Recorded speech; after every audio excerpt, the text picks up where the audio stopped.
everybody, it's Eric Pappenfuss. It's Friday, so it must be a buy day. And today we're concluding our three-part series on books that were rejected by Pawn Stars. We've got a great colonial Boston book, and that's why we're at Boston Harbor behind us, just a few hundred yards from where the colonists threw the tea. American Revolution began, it could be said. Well, today's book was owned by a gentleman whose portrait you can find today in the Museum of Fine Arts in Boston. He was a minister by the name of Thomas Carey, and he was painted by John Singleton Copley in around 1770. What I like about this portrait is, although he was a conservative minister, he doesn't look like a minister in this portrait, does he? No. He's got what many people have described as a very unministerial-like grin. He's wearing his fashionable evening silk gown, and he's reading his books. And if you zoom in, Kathy, one of the things I like about this is that we talked about how in the very early days of books, people used to shelve them on their side, but in the 18th century, people used to shelve them by size. So we've got the folios, then we've got the quartos, and then we have the octavos.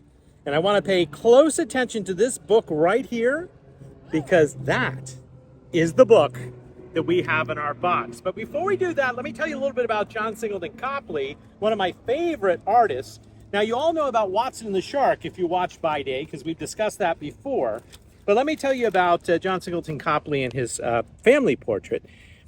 This is Copley. This is his father-in-law. And his father-in-law imported the tea that was thrown in the harbor and was a Tory.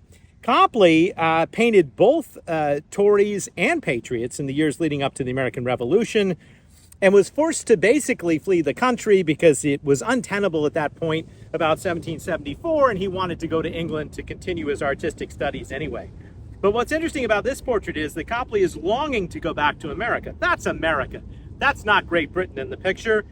And Copley owned land where Francis Parkman from previous By Days built his home. He owned it on the famous Beacon Hill there in Boston, right off the Common. Unfortunately, he never made it back, and he lost his lands after the American Revolution. But that was John Singleton Copley. Now, like Carey, Copley tried to sort of have it both ways, but this is the book. Now, Carey chose a moment in time to have his portrait painted, and the time he chose was the time that his father, James Carey, who owned this book, passed away, and in 1770 gave all of his books in his library and his estate to the younger Carey himself. And this is the younger Carey's book plate here, Thomas Carey, the man in the portrait that we just saw. Returning back here, though, for a minute, this is an interesting book. It's an account of the conduct of the Duke of Marlborough. It was published in the 1740s.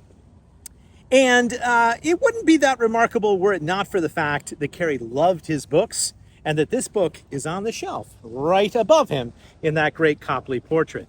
Now, there's one other really interesting thing about this book, Kathy, and it's the book plate. And the book plate, if you look at it very closely, right down here, is signed. It's signed by a man by the name of Callender, who was an apprentice in Paul Revere's silversmith shop.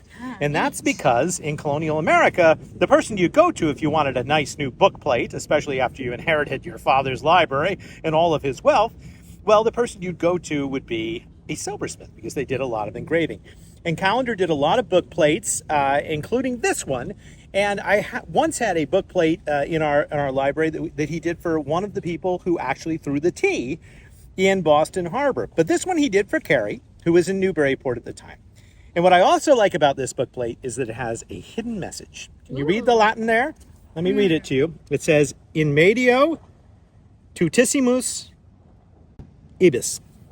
It's important to find the middle path or the middle way. And this is representative of the people like Carey who were trying to moderate between both sides on the eve of the revolution, but eventually become patriots and end up staying.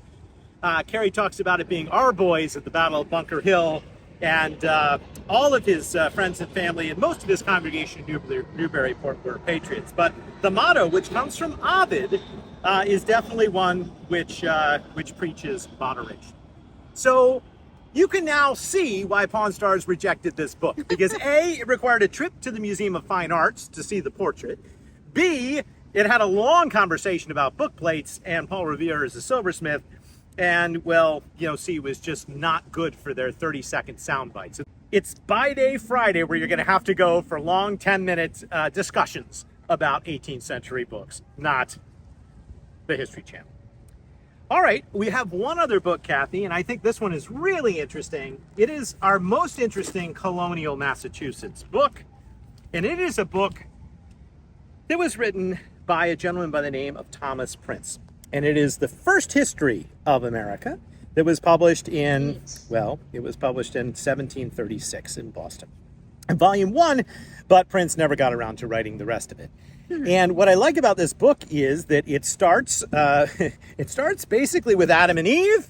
They're number 1, and then it goes all the way up after Adam and Eve to basically the present day. It also has a list of subscribers, Kathy. And if you look in the subscribers, you'll see that there is a Ebenezer Gay. Do you see that name? Mr. Yes, Ebenezer Gay of Hingham. Well, guess who owned this book? Ooh. It was Mr. Ebenezer Gay, who's considered the father of Unitarianism in American history. But here's what I wanted to tell you about Thomas Prince. Prince decided in order to write this book, he would need to gather every single copy of every book he could find that was published in colonial Boston. And he was a minister at the Old South Church in Boston. And inside the church, he established what he called his New England Library. And he filled it with book after book after book, including not 1, not 2, not 3, but 4 or more copies of what many consider to be the first book ever published in colonial America, and that's called the Bay Psalm Book. And you know what the Bay Psalm Book's claim to fame is, Kathy? Yeah.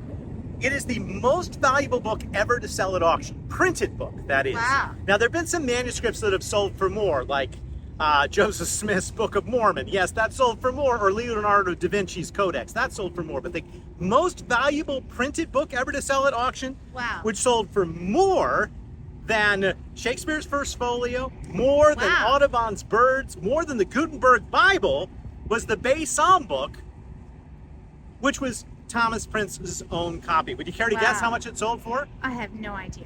Sold for $14 million Wow. back in 2013. The only sad thing is it was sold by the Old South Church in Boston because they needed money to renovate the church, and it caused a great sort of controversy when it came out. But not to worry, Prince had hidden 2 copies of the Bay Psalm Book in the Old South Church, so they still have 1, and that one's on display. Currently on display at the Boston Public Library. Prince managed, as I said, he managed to get 4 or 5 copies of this book, which was very rare even at the time. He got Cotton Mather's copy. Do you know what happened to Cotton Mather's copy? Yeah. He sold that one eventually that one went to John Carter Brown and the John Carter Brown Library at Brown. And he also had another copy, which eventually went to the Vanderbilts and Cornelius Vanderbilt, and it ended up in the Beinecke at Yale. But there's only 11 known copies of the book, and almost all of them were preserved by Thomas Prince as part of his writing of this book. Wow. A couple interesting things about printing history, Kathy. Look at that beautiful tooled binding, which is sort of a Cambridge style binding, but it's a colonial Boston take on a Cambridge style binding. Cambridge style being these rectangles, which I think is a really, really beautiful thing. And also, just out of interest, we have another copy that I was able to acquire recently of the same book before it was bound. And this is basically what would have come from the printers. And it's neat because it shows you how books were sewn at the time and how the stitches are what makes the bands on the side of the book. And also how the books themselves were basically printed on paper that was folded over. Remember I used that term octavo? Well, that's paper turned 8 times.